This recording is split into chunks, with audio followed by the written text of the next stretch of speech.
of salary funds. Briefly, let me mention another area that I think you're going to want to know about, the tax relief program, which is important to you.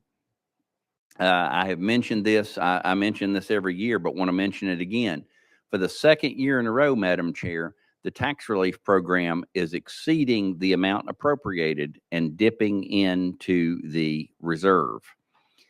If we stay on course with no changes to the program, and I know there's legislation out there that would expand benefits, if we just stay on course with the program as it is today and we project the natural growth, we anticipate being short of funds by is it FY 25? FY 26. FY 26. We're crafting FY 24 right now. So I do want to give you that cautionary note about the tax relief program.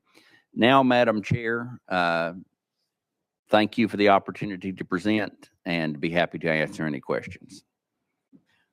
Thank you, Comptroller. And I know we've had several budget hearings. We're just really beginning, but everybody, every organization that we've heard from, whether it's the executive branch or not, the salary adjustment issue is real for state government across the board because, as you have alluded to, the private sector is willing and able to pay more. But then when we have inequities within and we've heard about some similar things between our AG office and some other legal offices, when we are basically cannibalizing each other, that really is not helpful to anyone. So the dollars that you have requested, the additional dollars that you're working with Commissioner Bryson on and hopefully will be in the budget amendment, will those dollars include monies to take care of the compression issue? I know you're going to have to bring in new people. You have a number of jobs to fill, so you're going to have to bring them at a higher level. Is this money enough to give the people that are already there working hard every day appropriate raises to keep them on board? That is a great question, and if we did not do that, this would not be worth doing. So yes, it will. And it's my understanding that it has been that way at the executive branch with the phase they have already received. The executive branch also has another phase of the salary study in this budget before you too. So yes, this is if we have the additional allotment that I think was inadvertently left out, I think it will be enough to address our office in the whole. Rachel, would you like to expand on that at all? Good morning. Rachel Caboting, Director of Management Services. Comptroller, excuse me, is correct that we'll address the compression also. The executive branch brought people up to the beginning phase of market, and then in this new budget that you're looking at for the executive branch, they're addressing compression with that. We're doing all of ours in one phase instead of two, so we're bringing everybody up to market competitive and addressing the compression along with that.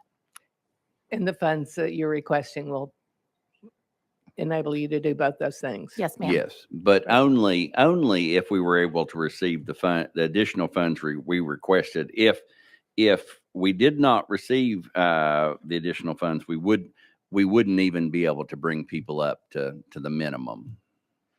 All right, and one other question before I get to, there are a number of questioners on the list, but you mentioned something that should be very concerning to any of us who sit on finance and all of us who sit in the legislature, and that is the tax relief initiatives and their, I guess, going forward, the negative impact that they would have on general funds. So can you speak to particular areas, and is it across the board, or is there one particular area or two or three that have the most negative impact? Can you just help us understand that? Thank you. And I have a chart here and Ken Morrell, why don't you come on down? I have a chart here as prepared by Ken Morrell, and I'm bringing Ken because he's really the master of the tax relief program. But, Madam Chair and members, the tax relief program is designed to provide property tax relief for two classes of folks. That is low-income elderly and disabled, and then disabled veterans and their surviving spouses. I know you might not be able to see it from where you are, but the benefits paid to the disabled veterans and surviving spouses is well above the amount paid to the low income elderly and disabled. And in fact, the low income elderly and disabled has declined just a little bit.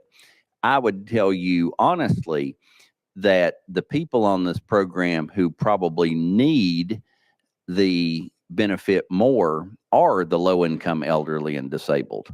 But the number and dollar amount of the tax relief provided to the disabled veterans and the surviving spouses who do not have an income limit on their benefit, it continues on the upward trend.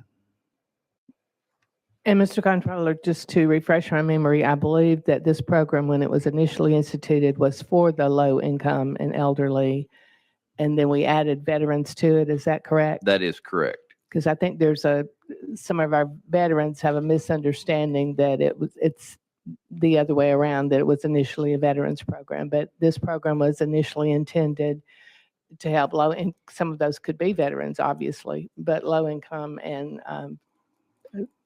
elderly members. So again, I thank you for raising that red flag, and it's something that I think we need to continue to think about and talk about as we move forward with this budget. I'm going to get on with the questions because we're running out of time. Chairman Whitson, you're